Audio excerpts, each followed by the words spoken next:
Hello, and welcome to the Cleveland International Film Festival Film Slam Streams post-film conversation. Today, we are having a conversation about the film Open Your Eyes, and we are pleased to be joined by the director of that film, Ilay Mevorach, and we will be talking to him in a minute. My name is Eric Siler. I'm a professor of communication, film, and media arts, as well as the moderator for this conversation, and I'm from Cleveland State University. As I indicated, the director is joining us today, and Ilay, welcome to our conversation. Hello, nice to meet you. Well, great. And you are joining us from, where are you currently located? Are you in the United States? Where are you? No, I'm in Tel Aviv, Israel. Okay, you're in Israel. Well, it's great to have you here today. The film Open Your Eyes. I'm sure it opened a lot of eyes for people who actually saw the film. And I guess it's kind of metaphor in a way. Can you give us a little background about this film, about how you came to make the film and your interpretation of the film? Well, usually I like to hear people's interpretation before I present my own, but we are in special times now. So the film for me started when I was in the eye medical clinic with my grandma, which is a very crowded place, and a lot of people go there. It's all sorts of, all colors of Israel. So we have very religious people there, non-religious people there, Arab Israelis, and all sorts of people. And it's a very it's a stressed environment because it's a long line and a lot of people are want to be treated. And it was during 2015 that there was a very there was a stabbing intifade. I mean, a lot of stabbing was going on in Jerusalem, and you would hear the news all the time over there because you have a TV and it plays the news. And that sort of situation where you hear another stabbing and someone is rushed to the hospital with all this kind of people really showed me that I thought to myself, wow, this must be a scene in a movie. And because it's unrealistic. I mean, everybody's here in the hospital where it's like a peaceful place, but the outside world comes in through the television and everything. And there's a lot of fear around. And from that point, this film is a lot about fear. Because you can see that the main character, she's afraid. Now she might be afraid from all the wrong reasons, but the fact of the matter is that's what she feels, and it's very hard to argue with it in a logical way. And I think it's a better way to argue it or to discuss it in a emotional way. Wow, that's very, very involved. So why did you choose to focus on a mother and a son to help tell this story? You could have told it a number of different ways, but why did you do it that way? Well, I think a mother and a son is a very strong connection. Family, obviously, is a beautiful connection, and something very interesting that I think can be presented and shown. And the fact of the matter that in this movie, the son is the more mature and down-to-earth person, while the mother is more of a child. And I think that something of maybe how we look to the younger generation looks to the older generations and sees things that they might not see, plus the fact that she can be, you can, with their family, you can be very open, and you can't fool your family. They know you can't hide things. You might try, and they don't fool easily. So I think it's a strong connection, and it's an interesting way to see the the two ways, one outside to the world, everything's all right, no problem, and the other one into the inner world, which is reflected by her son. Very, very interesting. And also to add to that, there was a time in which the son was a young boy and he was afraid, and his mother had to play the role of comforter. Now the roles are reversed. He's learned from her. So that's Exactly. yeah, that's very interesting. In terms of how the characters perform, I thought they did a really good job. The mother was very convincing. In her role. Is this someone that you knew the character, the characters in there, or did you hold an audition to get them to appear in the film? Well, actually, she's quite a famous actress in Israel. And when I made the film, I was a student I was a student, and I thought about her, but I thought, well, why would she even come to this movie? And but anyway, we got her email, and I sent her the script, and she liked it. And it wasn't much of an audition because I knew she can perform, and maybe she was auditioning me. But I think we did do a lot of it's rehearsals, but we didn't do much text in these rehearsals. We mainly got to know each other, and I made her. I think she felt comfortable and confident in my ability, and that opened up sort of a connection between us that I think reflects what she does on the screen. And when we shot the scenes, the more intense scenes, it was very emotional for me and for her. I mean, we both cried on set, and it was very. And I think the pre-work that we did, which is mostly on our relationship, on our personal relationship, gave fruit to the set. Oh, interesting. I like what you said about how you said that she was more or less trying to interview you in that sense. But also, I think another reason why she probably took the role was it was a very it was a well done script, and she saw. I take it is she Israeli as well? Yeah, yeah, yeah. Right. So she kind of she got it. She understood the message you were trying to convey, and she wanted to help tell the story as well too. So I thought that worked out really well. How long did it take to actually make this film? Well, it took quite a long time because well, I did it independently. So the shooting dates after you finish the most of the script, it took quite a long time every time the shooting was postponed.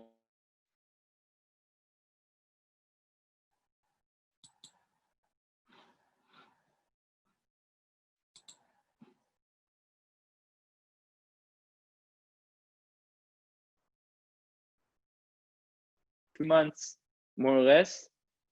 Um, yeah, so maybe from start to finish a year. Oh, good. Very, very good. And well, what has the reaction been to this film? How have people received it? Well, I think people well, that's what was presented to me, but I think people liked it and understood it mainly. And I think everybody takes it a little bit to his place, but I think the main message is past, is that the sometimes, the fear is real, and it doesn't have to have a real reason, but people understand it and relate to it, and I think it touched quite a few people, and actually more people than I hope saw it. I think maybe over 10,000 people saw it, so it's not a lot, but for me, when I wrote the script, I would sign on 500 easily, and I think it grew better than I ever hoped. Well, wonderful, wonderful. I'd just like to remind everyone who's watching that if you can ask questions, just put them in the Q&A portion, and I'll get to the questions as they appear. We're at the halfway point, and we do have one question that's come in. One person wants to know, how did you get the funding to actually make this film?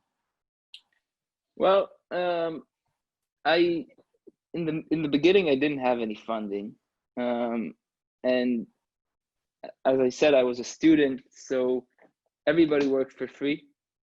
I invested some private money to rent the equipment, the camera, but other than that, the actress, the photographer, the editor, everyone, they worked for free. And you still have costs, which is a private investment. After the film was made, I was able to get some money, but nothing that really. I'm still invested in the movie, but it was important for me to do it. And Good. You said why you were in school while you made this. Were you in film school? Were you in college? What school were you in? yeah, the Tel Aviv University film. I studied for a degree. Oh, well, great, great. And are there any filmmakers that you look up to, whether they're Israeli or American, European? Well, there are a lot, but I like in Israel. I like Iran Kulirin, which is I think I don't know if you know him, but he does quite amazing films in my towards an Israeli eye at least. I love Christopher Nolan. I'll say that I think he's the best in what he does, and yeah, I can name a Wonderful. lot, but yeah. Oh, good, good. We have another question that's come in, and is what does what do you hope the audience will take away from the film? Once the credits roll, what do you want them to think about? Well, I think um, the thing I hope most that people will take is that, well, fear. I mean, uh, racism is a lot of times a fear, and I think that the approach should be, okay, let's find not only the intellectual way to stop it and to prevent it, but let's find also an emotional way, because sometimes people feel things that they can't explain, and we know that are not true and shouldn't be felt, but nevertheless people feel them, and more maybe look into the emotion side of that, and not instead but beside the intellectual side of that thing. Okay, good. Very, very, very good. Good points for people to take away from the film. Well, one thing, and we have a couple more questions coming in. I'll get to that in a moment. But one thing I wanted to know is, the actress in the film, she almost at some points there was like a comedic effect. Did people actually laugh during the film, and is that what you were aiming for, or how did I know people probably reacted differently? I did not laugh, but I could see some people laughing. Can you talk about that? Well, that was a interesting thing that we saw in the editing room actually, because we thought, okay, how much are we going to push in editing wise the people to laugh, or is it not really funny, or how? And we decided to leave it not very clear, because I think I laugh when I see it, especially in with an audience. But I tried not to give things too much on a silver platter. Although this is a very straightforward film, it's not very artistic. You need to understand what you need to understand. But with that being said, I didn't want to push the obvious or not obvious. I mean, some people find it not funny, or they think it's maybe it's not a funny situation, but she might be funny. I didn't want to give it too much to the audience, but that I like the different the mixed reactions. It's something that I aim for. Exactly.